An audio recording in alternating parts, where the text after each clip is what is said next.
BillyBob? Listen, there's nothing funny about this. It's actually very sad. But here we got BillyBob just back from the vet. We're gonna pull in and get some gas.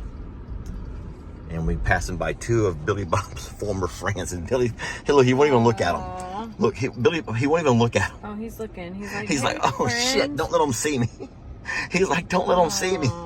Or he's like, look at me. You mangy mutts. Oh, can I say that? You can't say that. He's like, don't let him see me. Or he's like, look at me. You filthy animals. Oh, can I say that? You can't say that. He's like, don't let him see me. Or he's like, look at me. You little beggars. Oh, can I say that? You can't say that.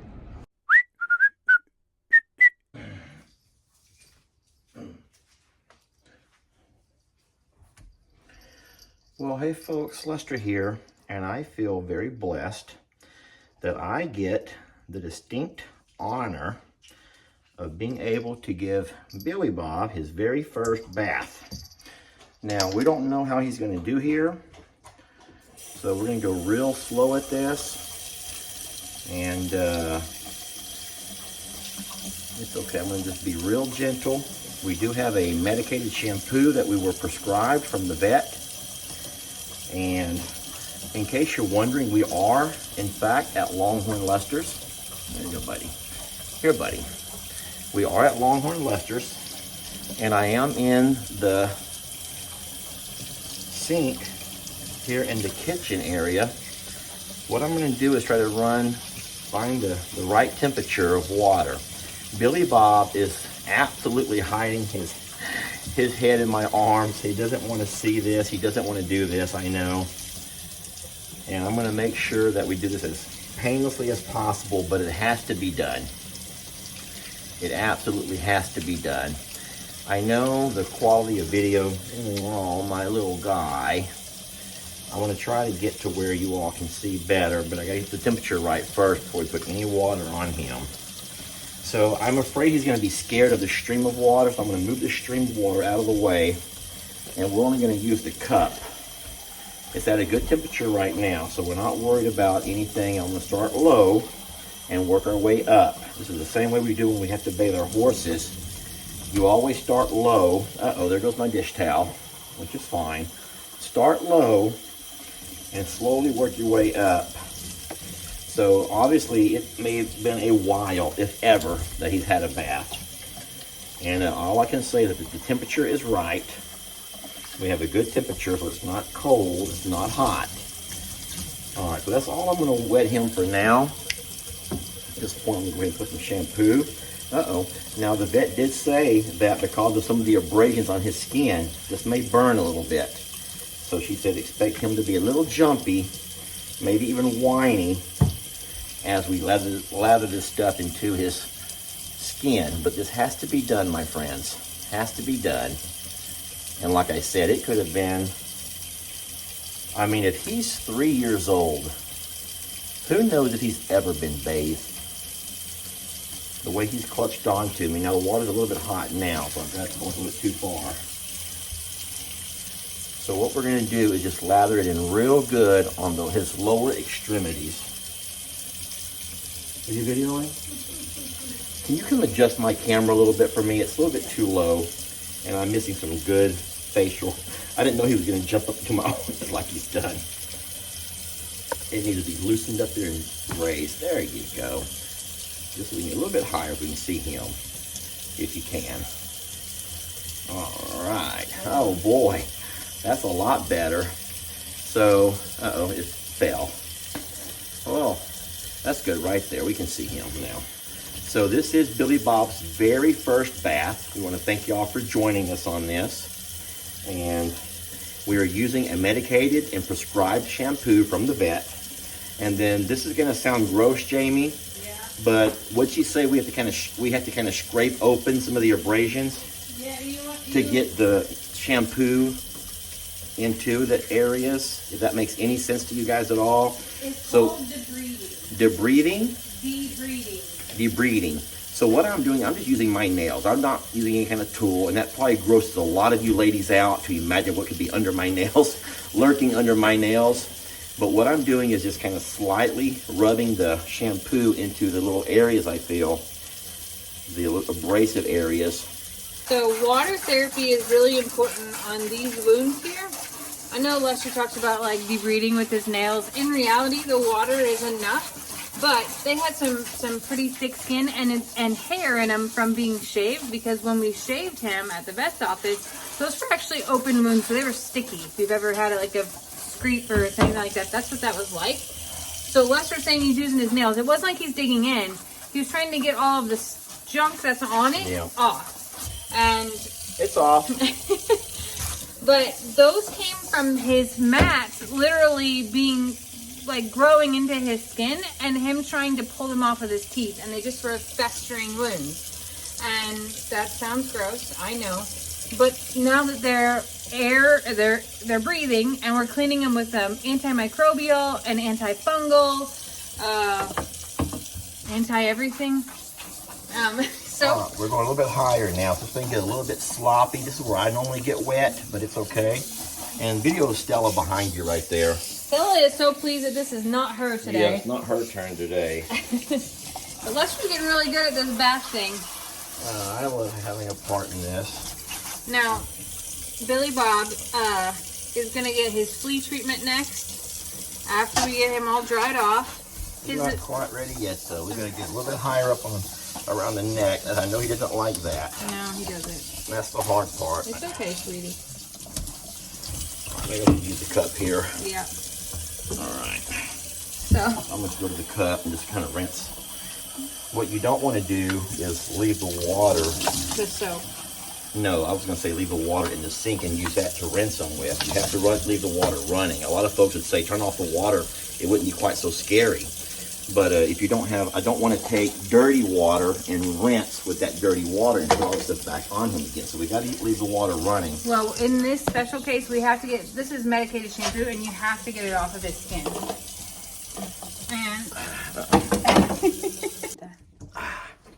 all right, bath is over. It's time for the towel. Wrap them up and love them. All right. Oh, you meant you? Go ahead. So Jamie gets the fun part. All of the, oh, come to mommy, what daddy do to you part. And that is just no fair. Well, for Stella, we did it backwards, so. Yeah, that's true. Hey, sweetie. Her ears are all perked up. She's looking gorgeous. Yeah. You're looking really good, baby. And you'll be that healthy in a couple of weeks, too. I promise. I promise. Okay. So Stella and Christmas have learned to get along real well. Now, we don't want them to play. We can't have them play. We brought them up for a potty break, and look, they're actually playing, though. And all I'm saying is, then you gotta keep them calm. If they can. But how do you keep them calm? I don't know. It's so sweet to see them, like, to see Stella finding enjoyment. Yeah. Is really something special. I agree. Millie's like, no one plays with me anymore. I'm so alone. And Fiona just wants to lay there. Fiona just wants to lay down and sleep. It's nap. It's her day nap. Millie looks so sad that she has no one to play with. And then that one, sheesh. And then there's that one. Well. So I got my love of planting trees from my grandmother. That's Nanny. That is my my dad's mom. And so you probably don't know this about Morrow Hill, but next time you watch a video and you're looking around and you see all these trees that have been planted, just know that those have all been planted, guess what? Mostly by these hands. These and the hands of my grandmother. She's passed now. But for the longest time, Morrow Hill, why am I in selfie mode? Let me turn my camera around. So what my grandfather did was raised corn. And as far as the eye could see, y'all, it was cornfield. And it wasn't until he stopped doing that Nanny decided it was time to plant some trees. And so she began to buy a few trees every payday.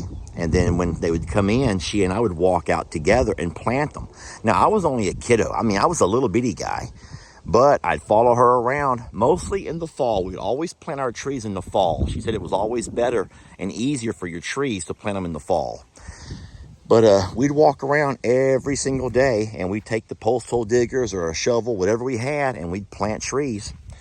And it's beautiful now as I've gotten older, and I can appreciate looking around and you see the lane to the cemetery, and you know, just all around the house and all of the houses and all of the trees. And just to know that my nanny and I planted those. And that's something you probably didn't know about Morrow Hill. But that is also why that, you know, my home is so endearing to me, and that piece of property is so endearing to me, because it was built from a cornfield, you might say, up to the way it looks today, which is just absolutely gorgeous. Anyway, today I'm planting a tree over here at Longhorn Lester's. Now, of course, all of these were not planted by me. Jamie and I have done a ton inside the yard. I'll show you some of those a little bit later. But this is a very unique tree. This is a very special tree. It's going to get 60 foot tall, so it needs to be in an area where it can get plenty of sun and have room to grow. Something that a lot of folks don't know is that when you plant a tree, you can't just put potting soil only. I mean, you obviously put the potting soil that it came with. Oh, here we go. It's an ice cream bean tree. That's all I know about it, an ice cream bean tree. But so what you do is, obviously, when you put your plant in the ground and you put your potting soil around it, what you have to do, my friends, is take some of the existing soil and mix it in. Not heavy. You don't want it to be heavy. You want it to mostly be able to get the nutrition from all that potting soil. But what you also need is for that plant to slowly be able to adjust to the soil around it. And you do that so that whenever your plant, when the roots finally reach the existing soil around it, they've had time to adjust to that type of soil. So like I said, on the bottom we have all potting soil for all the roots that are there now.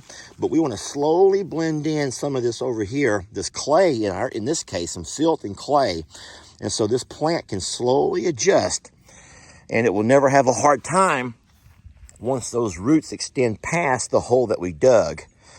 Yeah. Ice cream bean tree. Now that right there is not a place where I want a tree, Mildred. Oh my gosh. That is not good. That is not good. Jamie? Look at what she did. She's like, oh, if Dad can dig, I can dig. No, that's not what... Ugh. Millie's trying to make me forget about the hole she just dug by bringing me a toy. Sweetie, that's kind of you. She wants me to forget that she just dug a hole in the yard. Maybe I can think about how cute she is with that little toy in her mouth. All right, let me show you what's going on over here. I should have Jamie with me. You know what? I should do this as a Jamie Lester venture. I put most of these in the ground, but I don't know what's what. I believe all of these are a row of fig trees. Luckily, some of these still have names on them. We had to master plan where we planted them. This is a fruit cocktail tree, guys. A fruit cocktail. I believe Jamie said this one here has been all grafted together to where there's going to be multiple kinds of fruits come off of here. Plum. Plum. Apricot. And peach. Check that out. All of those grafted together onto one tree. That right there is science. That right there is heavy science. A lot smarter people do that than what I am. So pretty much Jamie just picks up the plants that she wants and I plant them. I do the labor part. She does all the fun part. We haven't talked a lot about what's been happening over here, but I'll show you real fast how pretty the flowery garden has come out. We're hoping that all of this will live. I still have to put these in the ground at some point. A lot of these are grapes and other things. So yeah,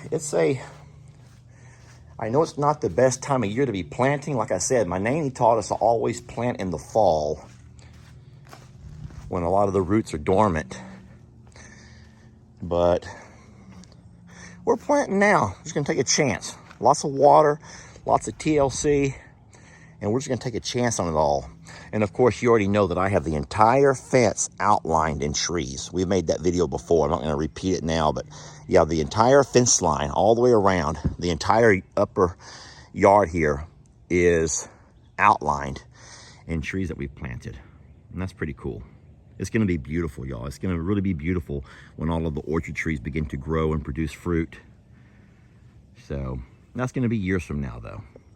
If you think about it, that's kind of poetic in the fact that you plant these small trees when there's not a lot to look at. I mean, let's be honest, there's not a lot to look at. But you nourish them and you give them all that they need through, I mean, years sometimes.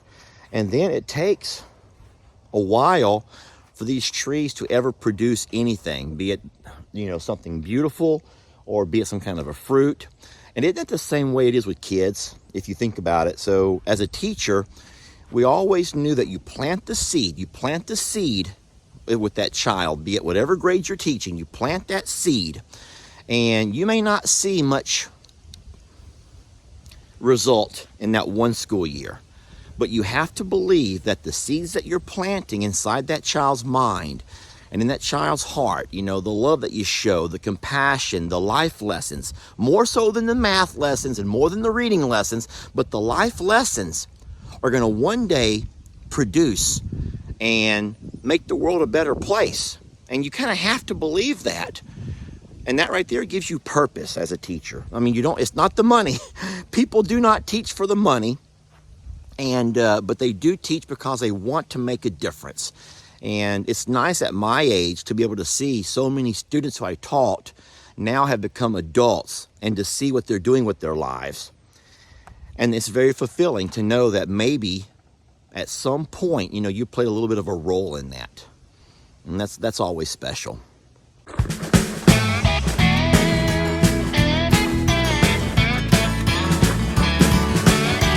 Don't let your troubles fester. Come watch Longhorn Lester. Yeah, something like that.